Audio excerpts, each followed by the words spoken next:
Electronic মিডিয়ার আগত সদস্যবৃন্দ, আসসালামু আলাইকুম। প্রথমে আমি বাংলাদেশ সরকার তথা মাননীয় প্রধানমন্ত্রীকে আন্তরিক কৃতজ্ঞতা জানাচ্ছি যে উনি আমাদের এই জমি আমাদের প্রতিরক্ষা শিল্পের জন্য দান করেছেন প্রতীকী মূল্যে।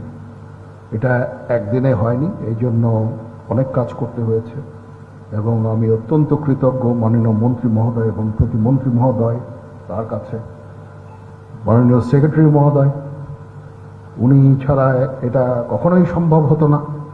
তো এই জন্য ওনার কাছেও কৃতজ্ঞ ডিফেন্স অ্যাডভাইজারের কাছে এবং কৃতজ্ঞ সংশ্লিষ্ট সকলের কাছে। এখানে অনেক কথাই বলা হয়েছে, কিন্তু একটা জিনিস আমার মনে হয় বলা হয়নি। এই জায়গাটা কেন চুজ করেছি? বিকজ এটা হচ্ছে চট্টগ্রামে পোর্টের কাছে। আমরা খালি এই প্রতিরক্ষা শিল্প নিজের প্রয়োজন মেটানোই নয়, আমরা এটাকে রপ্তানিমুখী শিল্পে রূপান্তর করতে চাচ্ছি। এবং এই যে যত লোক এখান থেকে ছাঁটাই হয়ে চলে গেছে, তার দ্বিগুণ তিনগুণ লোকের কর্মসংস্থান এখানে হবে এবং এটা একটা রপ্তানিমুখী শিল্পে আমরা রূপান্তর করতে চাচ্ছি। এটা থেকে অনেক বৈদেশিক মুদ্রা অর্জন সম্ভব হবে। আমি আপনাদের জাস্ট জ্ঞাতার্থে আমি জানাচ্ছি, এটা আমাদের বাণিজ্য মন্ত্রণালয়ের সাথে কাজ করতে হবে। আমাদের যে অ্যাসল্ট রাইফেল আমরা বানাই, যে অ্যামুনেশন বানাই, যে গোলা বারুদগুলো বানাই, এটা মার্কেট বাইরে আছে। তারা আমাদের কাছ থেকে চায় যে আমরা যেন তাদের কাছে বিক্রি করি। আমরা একটা উদ্যোগ নিয়েছিলাম বাণিজ্য মন্ত্রণালয়ের সাথে, তারা আমাদের বলেছে যে কেস টু কেস বেসিসে ওরা পারমিট করবে। এটা করে তো এটা হয় না। আপনি কিছু রপ্তানি করবেন, তারপর আমি একটা চিঠি দিব, চিঠি ওটা অ্যাপ্রুভ হয়ে আসতে আসতে লাগবে 1.5 মাস 2 মাস। এইভাবে কোনো রপ্তানিমুখী শিল্পর প্রসার সম্ভব না। এটা আমাদেরকে ছেড়ে দিতে হবে।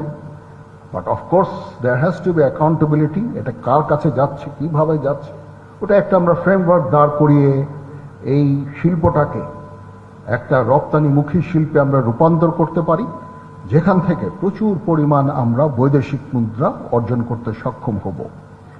তো সেই লক্ষ্যেই আসলে এখানে এই জলিল টেক্সটাইল মিলটা আমাদের দৃষ্টি আকর্ষণ করেছে।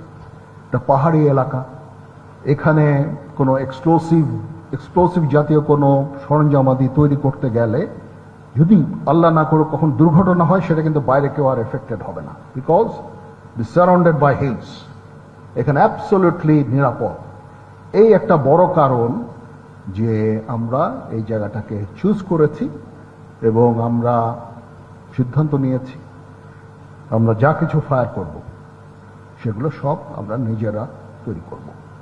কারণ আমদানি করে যুদ্ধ করা সম্ভব না।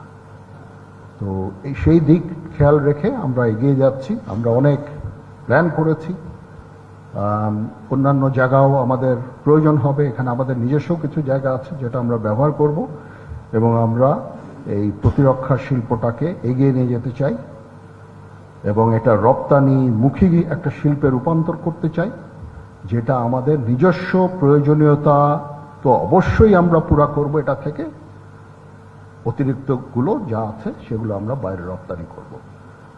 আপনারা আমাদের সাহায্য করেন, ইনশাআল্লাহ আমরা এই কাজটা আমরা করতে সক্ষম হব। আবার মাননীয় মন্ত্রী মহোদয়কে ধন্যবাদ জানাচ্ছি, প্রতিমন্ত্রী মহোদয়কে ধন্যবাদ জানাচ্ছি, সেক্রেটারি মহোদয়কে ধন্যবাদ জানাচ্ছি এবং আমাদের প্রতিরক্ষা উপদেষ্টা তাকেও ধন্যবাদ জানাচ্ছি ফর অল ইয়োর এফার্ট। আপনারা আমাদের সর্বতোভাবে সাহায্য করেছেন, আমরা আপনাদের কাছে কৃতজ্ঞ। এরকম প্রতিরক্ষামুখী অ্যাডমিনিস্ট্রেশন আমরা বহুদিন পাইনি। আপনারা এই যে ডিফেন্সকে গড়ে তুলতে চাচ্ছেন, এরকম আমরা অতীতে আমরা এরকম পরিস্থিতি পাইনি। এই জন্য আপনাদের কাছে অত্যন্ত কৃতজ্ঞ। আপনারা কারেক্টলি আইডেন্টিফাইড যে আমাদের একটা খুব শক্ত প্রতিরক্ষা শিল্প দরকার, প্রতিরক্ষা বাহিনী দরকার। আমাদের তিলে তিলে এখন প্রায় 2.5 লক্ষ সেনাবাহিনীতে রূপান্তরিত হয়েছে। এটা একটা বড় সেনাবাহিনী।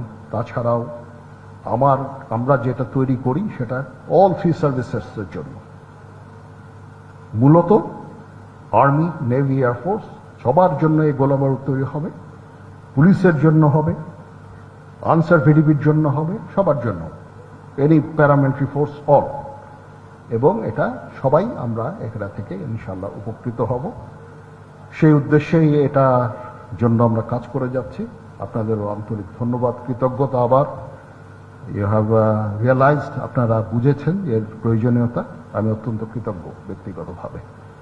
সবাই ভালো থাকবেন।